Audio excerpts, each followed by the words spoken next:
Today we're gonna watch a video about why the US is not growing enough food. US depends on a lot of countries in a food category because they import a lot of food from other countries, and also US also grows a lot of fruit, you can say, as well. I think so. A lot of tomatoes are grown, not tomatoes, oranges are grown in US, I think so, or Mexico. I'm not sure, but US do grow a lot of fruits, I think.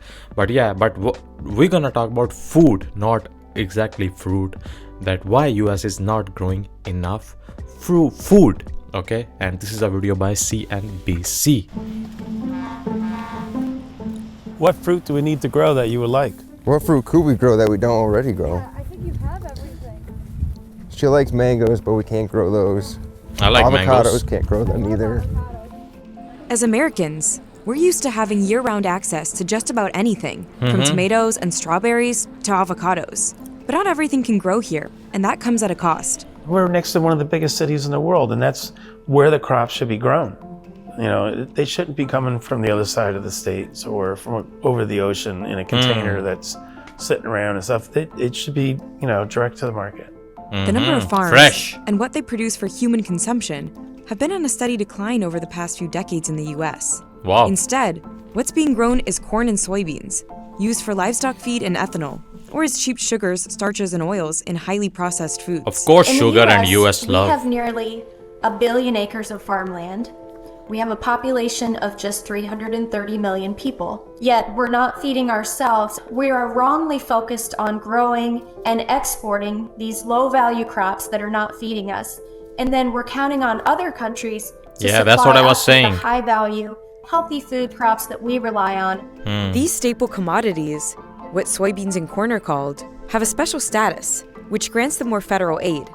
They fetch top dollars being exported overseas, and they're cheaper and less risky to produce. At the end of the day, farmers have to make the decision of what to do with the land that they have, and they have to make a decision in terms of what they think is best for their family operation.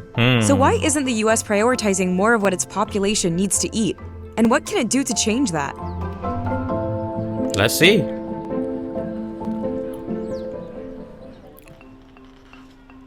It's a chipper apple. It's proprietary to So this is Locust some Grove. farm? Most handsome apple we have. Being it's named after me. Chip Kent is a sixth-generation Locust Grove fruit farmer in Milton, New York, in the Hudson Valley. This is his son, New York. Sawyer, a seventh-generation farmer. Like most U.S. farms, Locust Grove is family-operated. 24, they planted the vineyard down here and this one, and then the quince orchard.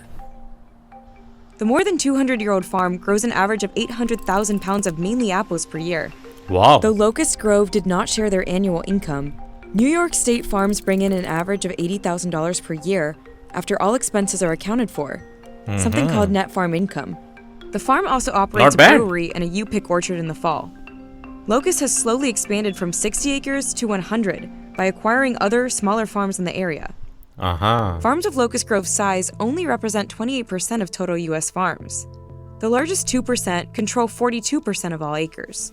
New York State saw its sharpest drop in number of farms and acreage in decades between 2017 and 2022. Net farm income is forecast to plunge nearly 40% in 2024 from 2022's record high. That's mainly due to rising production costs and a drop in crop prices. Specialty crop farmers, like fruits, vegetables, and legumes, record higher incomes on average, but they're high risk, high reward because they're volatile and don't get even close to as much government assistance as commodities. To remain in business, Locust has had to get very efficient with its crop, diversify, and expand. We plant a lot of different things, so we can get away with, something failing. We've created more with the brewery here and adding the pick your owns, and if you stop and you lose interest or you get a little lazy, then that'll end. And then that's when the farm either gets sold to somebody else as a farm or it goes off to have houses on it. We could put up some really nice houses overlooking the river here. So it's like 2012, we added... Looks like a nice place. Our neighbors, Ed Wood, their farm, it was 21 acres on the north side. And it wasn't but a couple years after that we added Tabasco's. Locust Grove's main source of revenue is selling at New York City farmers markets 4 times a week. Some fruit is also sold to winemakers.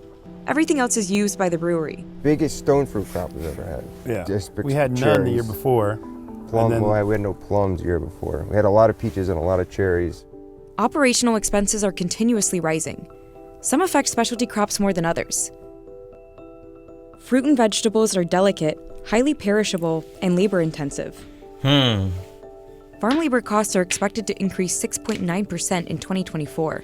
60% of what we bring in right now is just labor. The margins on what we had have gotten smaller. Back in the 80s, you made a little bit less, but you could put it in the bank at 10%. So, and you didn't need a lot. Competition is another thing that is making it increasingly harder for American farmers to survive. When the North American Free Trade Agreement passed in 1994, it lowered prices by expanding produce variety and availability in American grocery stores, but it hurt smaller American farms. And in recent years, lower crop returns and higher production costs have made U.S. produce more expensive as farmers have had to pass off the increasing costs to consumers. As for Locust Grove, the Kents say they won't switch to more profitable crops like soybeans. For one, they're just not suited for the region's climate. The Kents are also unlikely to sell, no matter how much land prices may increase. We just need money. Maybe cut back on some of our taxes, reduce our fuel costs, our chemical costs. I mean, that's what's eating us alive. We don't want to be multi-millionaires, but we also don't want to have to work our fingers to the bone and not make any money or go backwards.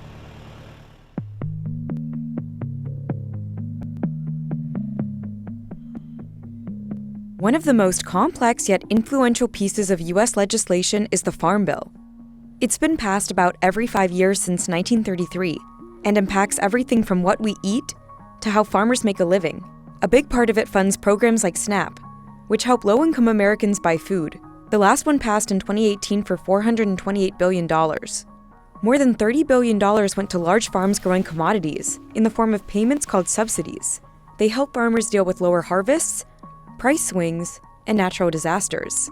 Over the years, federal crop insurance programs have increasingly favored row crops, which include corn, wheat, soybeans, and sugarcane. That's always something that comes up is, the largest farms getting the most amount of subsidy payments, and can that be more equally distributed? I think, the tricky part there is there's a lot of what I consider to be small family farms, which I'm a part of. We're not a huge farm. We're an average size farm in the middle of North Dakota. It's a 3rd generation family farm started by my grandfather. I farm now with my dad and my brother, and there are financial limitations. The USDA funds other programs that support specialty crop farmers in part, like partnering with local and regional producers to buy produce for food banks and school meals. We go into the marketplace and we purchase food for a wide variety of purposes. And most often those foods are fruit and vegetable production. If you look at the totality of what's being done here, I think you'll see that there's a significant investment that we've made in specialty crop production. For more than 2 decades, the largest and wealthiest farms receive the most aid, raking in nearly 80% of total subsidies. Gacko's farm is about 5,500 acres. There are some of those limitations in place and some adjustment there to more accurately reflect the size of farms and who should be receiving that type of financial assistance. But, if you go too far in doing that, it would affect a farm of my size as well. The U.S. has been a leader in corn and soybean production since the 90s. All of this really is to benefit a handful of corporations that profit off of those policies, those exports. The 1996 Farm Bill removed certain growing requirements, which encouraged farmers to plant crops based on market demand rather than government regulations. That's good. Today, the United States dominates in commodity production, specifically meat. There are top agriculture exports, valued at more than $64 billion in 2023. Corn and soybeans alone accounted for more than half of all total farm crop income that year. So why corn and soybeans? Yeah. They play an important role in a few industries. For one, global meat consumption continues to grow, and that livestock needs to eat. Corn and soybeans are used in processed foods, which make up over half of Americans' diets. Yep. And lastly, they're ingredients in biofuel production, which makes them invaluable. These same agriculture policies that are driving our trade deficit are driving poor health. Subsidies are a major driver of Americans' diets. The foods that the government subsidizes, those are the foods that are going to be more readily available and more affordable to our citizens. Here in rural America, the economies for our small towns, our small communities, our small businesses, a lot of that depends on, farmers continuing to be able to be profitable and invest back in their farms and invest back in their communities. Health experts have linked our high commodity consumption with the country's growing obesity rate. Yeah. Fruit and vegetable production is on a decline. And despite an increase in availability due to a large rise in imports, less than 20% of U.S. adults eat enough fruits and vegetables. Yeah. But Secretary of Agriculture Tom Vilsack sees things differently. We've seen a significant increase in consumption and actually in production of specialty crops across the United States. Oh, really? We import because we like to have choice 12 months out of the year. But in terms of actually feeding ourselves, our ranchers, our farmers, our producers are extraordinarily productive, and they provide everything that we need in this country, and that's an advantage we have over many, many other nations.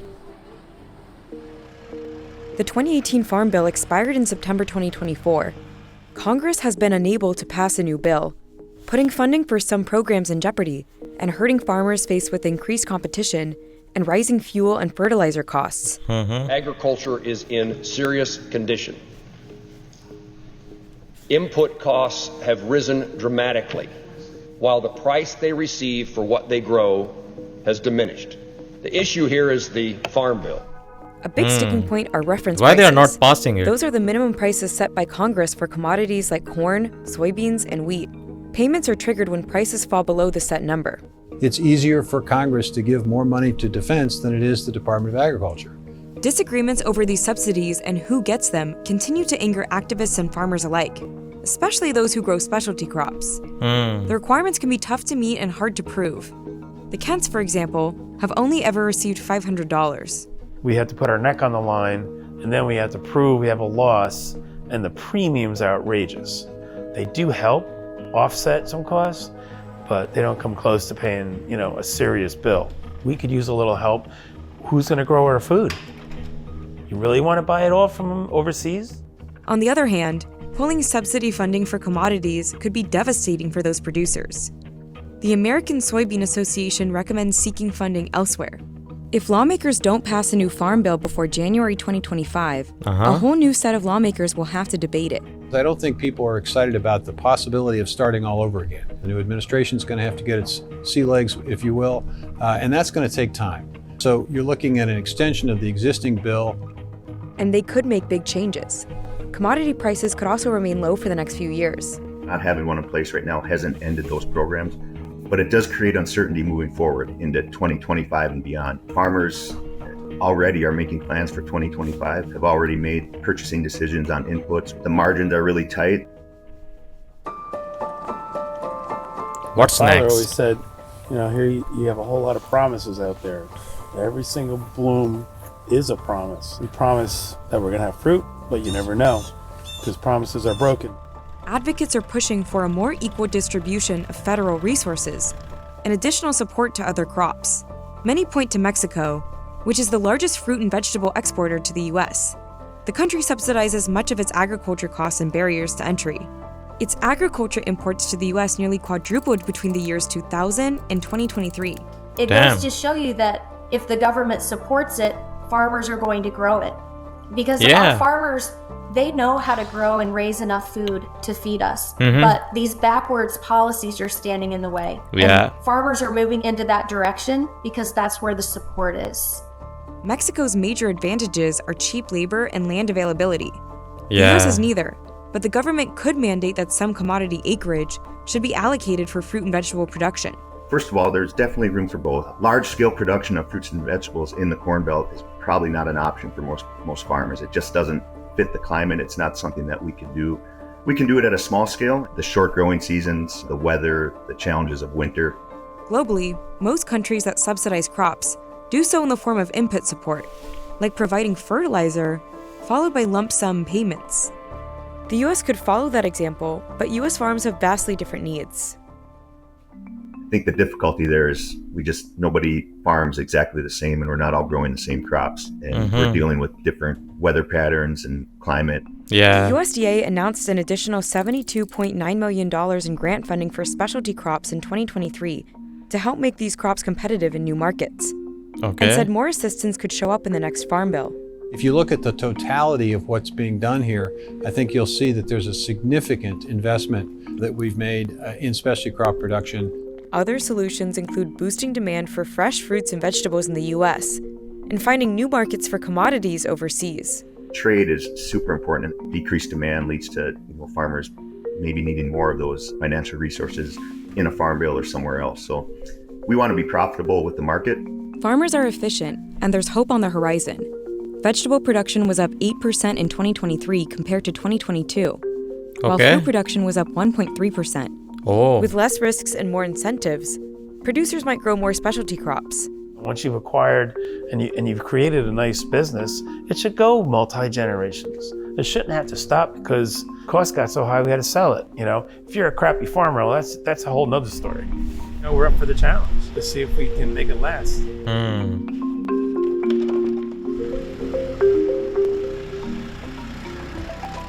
Honestly, I think so. Yeah, that soybean and cornstarch and all that is just killing it. Of course, government is not helping farmers.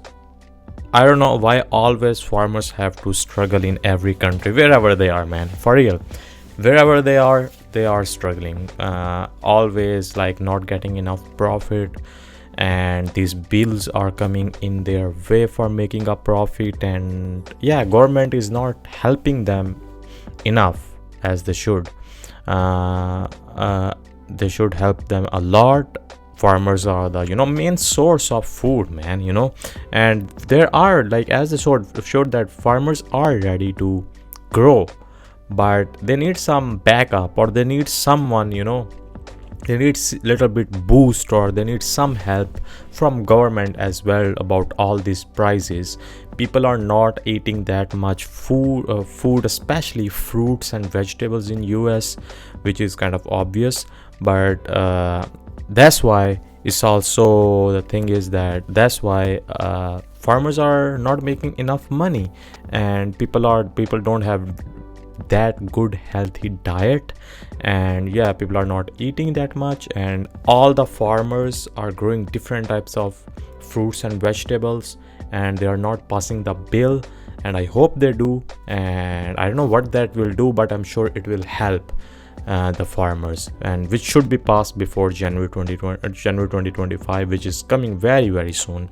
So yeah, I hope all this happens, and yeah, I hope that okay, it's fine to bring in import fruits or food from different countries, but you should grow something as well too. You should not just leave your farmers out hanging there, because they have put so much money and effort and time in it to grow some fruits and vegetables, and just to sit and rot is not a good thing, and they got to make some money as well. So I think so US government need to help, and the old guy, what was his name, Tom or something, he kept saying oh, we are making so much money, farmers are doing great, all that blah blah blah.